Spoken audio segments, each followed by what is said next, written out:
漂不漂亮呀？想不想拥有一个？我有一款麻绳，小姑子多年以前送的，因为没有铁线，所以一直闲置着。今天想挑战一下，想用竹签做一个收纳筐，不知道能否成功。之前也用竹签做过花的花镜，这个是用火烤过的，是有些弯曲的。今天我想用竹签用火烤一烤，看看是否能代替铁线，拭目以待吧。拿出当柴烧的竹签，挑选几根颜值高的，准备一根蜡烛，点灯裁剪10厘米长的50根左右，都需要经受烛火的考验，需要把竹签烤弯曲再来使用，一根一根慢慢烤。我竟把它们烤得黑乎乎的，用纸巾给它擦擦就好。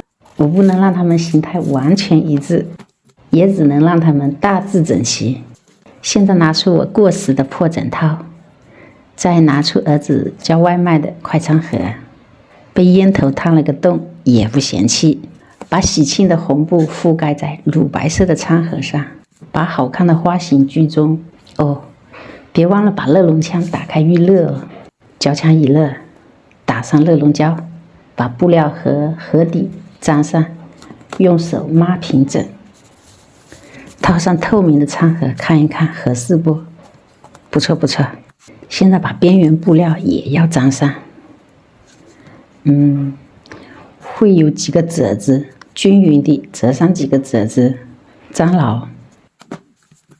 套上另一个餐盒，修剪边缘多余的布料，在沿边打上热熔胶。这个10几块的热熔枪确实很给力，可以去我的小窗户看看。边缘粘好，找一块麻布，把底部覆盖上，粘上热熔胶，剪去多余部分，边缘全部粘平整。拿出麻绳，沿底边粘上一圈。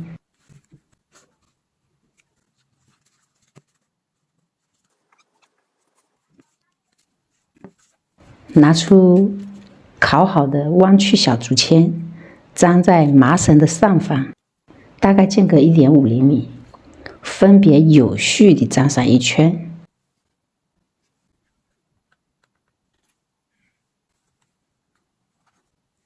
最后必须是单数哦，我粘到最后是40根，我需要微调一下，加上1根，最后41根。粘好后，待热熔胶冷却，把麻绳压住竹签，继续缠绕2圈，紧贴着上一圈的麻绳粘上热熔胶。第3圈止于起点。现在开始编织麻绳，压1调1，就是把麻绳绕1根压1根，所以必须是单数。第2圈正好相反，绕线的变成压线的，如此循环往复，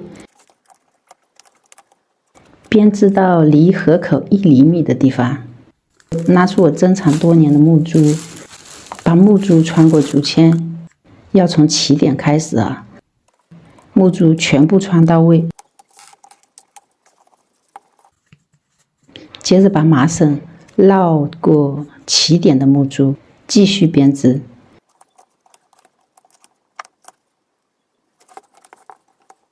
一直编织到竹签顶部，也是止于起点处。打上热熔胶，粘上绳头，剪断麻绳。调整一下那个麻绳的松紧度。我又拿出我的剪钳，剪去多余的竹签头，用手触摸一下，不会刮手为宜。我又拿出我刚买的织布条，沿着盒口用热熔胶把它粘一圈，包裹住竹签头，交接处要粘牢。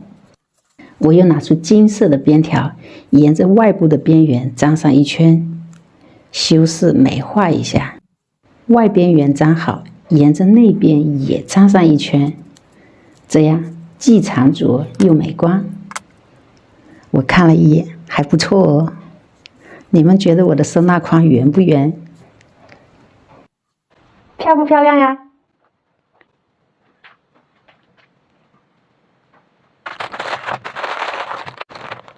想不想拥有一个？